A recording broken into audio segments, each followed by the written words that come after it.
Para hablar del sistema linfoide, tenemos que comenzar hablando del sistema inmunológico, y este lo componen células, tejidos y órganos. Si se dan cuenta, es algo muy complejo. Su principal función es el reconocimiento de elementos celulares y moleculares propios del cuerpo de la persona y la discriminación de aquellos que no lo son. Por ejemplo, virus, bacterias, parásitos, etc.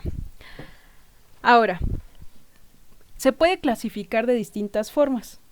Una es por órganos, que estos órganos serían, dependiendo de la función, los que se dedican a la producción y maduración celular, que vamos a determinarlos o llamarlos como órganos linfoides primarios.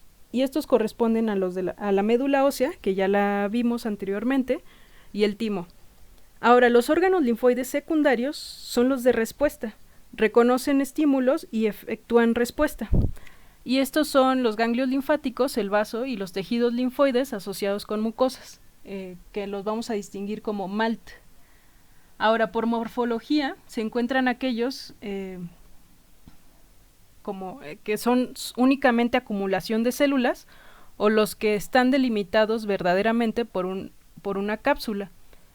Los que son acumulación de células se les llamará tejido linfoide difuso, y los que están delimitados por cápsula, tejido linfoide encapsulado. Ahora, por la función, tenemos dos: el sistema inmunológico innato y el adquirido. Vamos a ver las diferencias del innato con el adquirido. La primera, el sistema inmune innato es la primera línea de defensa, y su función es eliminar o inactivar los agentes patógenos. Ahora, tiene ciertas características. Participan tanto células como proteínas. Por ejemplo, ¿qué proteínas? Ya vimos el sistema del complemento. Esas proteínas que están disueltas en la sangre van a formar parte del sistema inmune innato. Ahora, ¿qué células participan como primera línea de defensa? Los macrófagos, que provienen de los monocitos, los neutrófilos, los eosinófilos, basófilos, mastocitos y las células natural killer. ¿Qué otra característica tiene? Se activa inmediatamente. Recordemos, por ejemplo, que estas células, que ya también las estudiamos, están en sangre, y son las primeras en llegar, o bueno, en sangre o en tejido, y son las primeras en acudir cuando haya alguna agresión al organismo. Esta respuesta innata solo dura algunas horas, promueve la inflamación localizada, no ofrece protección a largo plazo, o sea, memoria, y promueve la respuesta adaptativa. Ahora, ¿cómo se lleva a cabo de manera muy general la respuesta inmune innata? Puede comenzar por la activación de macrófagos, neutrófilos y células dendríticas, que esta sería la activación por células, a través del reconocimiento de estas células. Tienen unas proteínas transmembranales que se van a llamar TLR, y estos van a reconocer directamente unas cosas que se llaman PAMPs, que son los patrones moleculares asociados a patógenos. Por ejemplo, algunas moléculas que contienen las bacterias en su membrana, como los LPS, que son los lipopolisacáridos. Ahora, ¿qué hacen estas células, los macrófagos, neutrófilos y células dendríticas?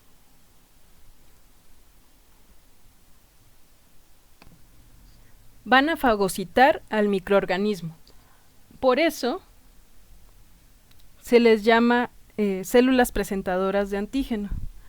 Ahora, esos macrófagos liberan citocinas. Las citocinas son unas proteínas de señalización, como por ejemplo interleucinas, TNF, interferón, quimiosinas, prostaglandinas, leucotrienos y factor activador de plaquetas, entre otros. Ahora, se genera un proceso proinflamatorio. ¿Cómo sabemos qué es o qué forma parte de la inflamación? Cuando en el tejido hay vasodilatación e incremento de la permeabilidad vascular. Eso es a grandes rasgos, que la verdad es que el proceso el proceso inflamatorio abarca muchas otras cosas. Y a través de la liberación de estas citocinas se genera el reclutamiento de más monocitos, que serán macrófagos, y de más neutrófilos. Por eso yo pongo esto como un círculo, porque se retroalimenta a sí mismo.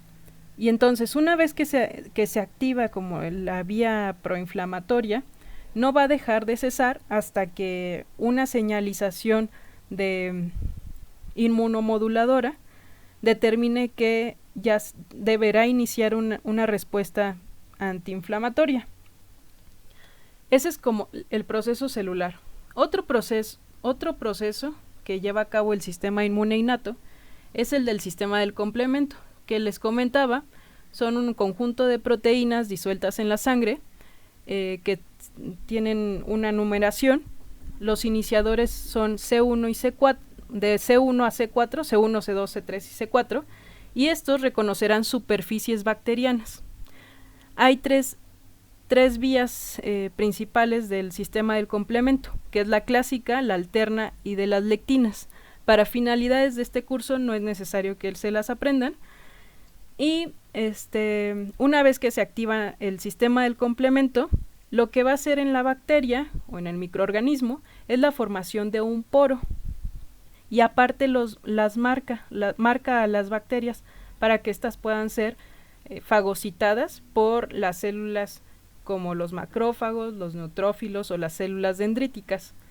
Y esto también induce un proceso proinflamatorio que se retroalimenta a sí mismo. Ahora, uno más.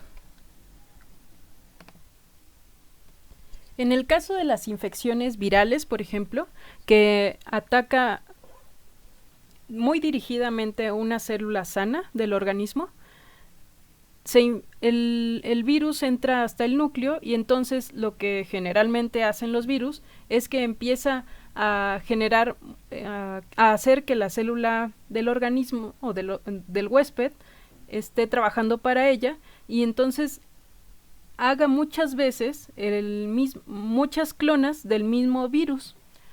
Entonces, en estos casos, cuando una célula se infecta con un virus, por ejemplo, generalmente no se dan cuenta las células.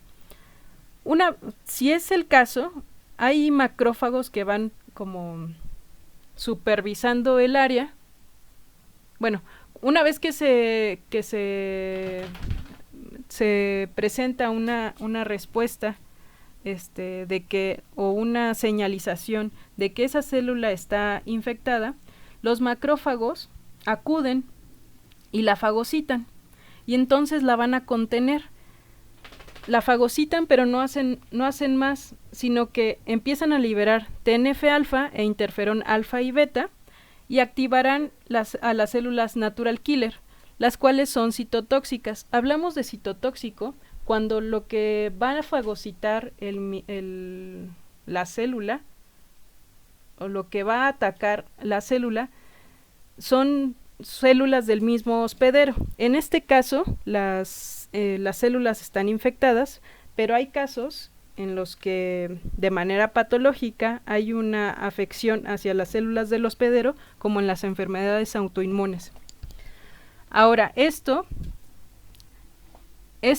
se realiza para contener la infección hasta que se genere una respuesta adaptativa a cargo de células dendríticas.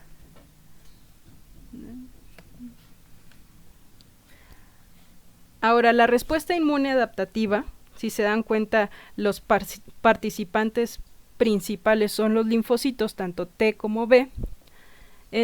Tiene tres características. Estos ya dan memoria inmunológica, es específica para un patógeno y esto es a largo plazo.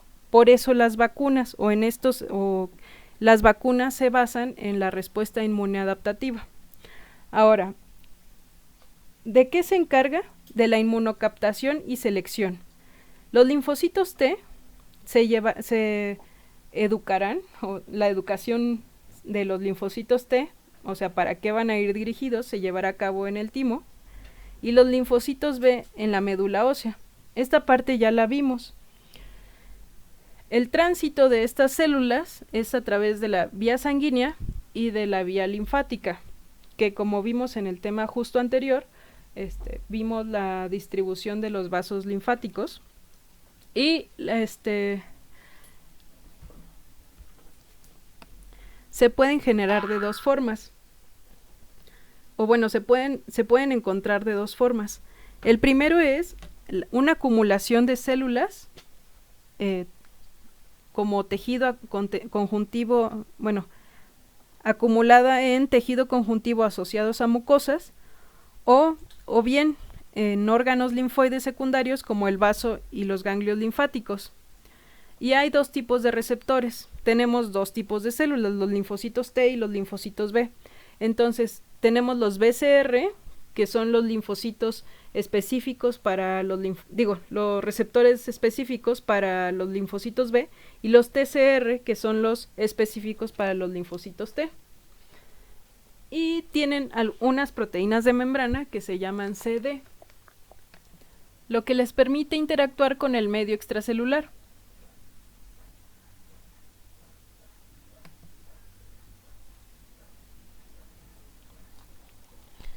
Ahora, las células, los linfocitos B y los linfocitos T. Los linfocitos B tienen moléculas de reconocimiento de antígenos. AG es antígeno. Es una familia muy grande de proteínas que son las inmunoglobulinas, que un ejemplo sería, o cómo se ven, más o menos, porque hay diferentes tipos, es el caso de la izquierda. Y estas tienen unión específica para un solo epítopo antigénico, o sea, estas moléculas o estas inmunoglobulinas van a ir dirigidas a un solo patógeno y tienen receptores BCR y a los cuales se les llama, bueno, son inmunoglobulinas y tiene anticuerpos. Y pueden ser anticuerpos o puede crear anticuerpos. Cuando las inmunoglobulinas están colocadas justo en la membrana plasmática del linfocito B, se le va a llamar BCR, que sería el caso de la IgD o de la inmunoglobulina D. Y en el caso de que las inmunoglobulinas están dispersas en sangre, se les llama anticuerpos. Es el caso de IgA, IgE, IgG e IgM. Por ejemplo, el caso de IgD, o bueno, de cómo se vería una inmunoglobulina en la membrana plasmática del linfocito B, sería el caso de la foto de arriba. Ahora, el linfocito T, sabemos que hay dos, los CD4 y CD8 positivos, y tienen moléculas de reconocimiento de antígenos de superficie celular, que son los TCRs, como ya habíamos dicho, y estos reconocen una cosa que se llama MHC, que es el complejo principal de histocompatibilidad. Los linfocitos T entonces reconocerán, o bueno, marcados por el CD4 positivo, los podremos resumir como TH, o se van a identificar como TH, y los CD8 positivos como TC. ¿Por qué H y C? Porque TH viene de linfocitos T helper, y los CD8 son linfocitos T citotóxicos. Ahora, de los linfocitos CD4 positivos, reconocen antígenos de origen exógeno, a diferencia de los CD8 positivos, que reconocerán antígenos de origen endógeno. Y la molécula de el MHC que específica para antígenos de origen exógeno es la de clase 2 y las de origen endógeno es la de clase 1. Ahora, de los linfocitos CD4 positivos tenemos distintas variedades o subtipos como TH1, TH2, TH3, TH17 y Treg. ¿Para qué nos sirven tantos subtipos de linfocitos TSD4 positivos? Pues tienen diferentes o se aplican en diferentes casos. Por ejemplo, TH1 va a desempeñar una respuesta proinflamatoria, TH2 una respuesta antiinflamatoria, TH3 actúa como una palanca como un freno de mano, detiene una respuesta proinflamatoria. TH17 está asociada con procesos o patologías autoinmunes y las Treg está asociado con la modulación de la tolerancia central.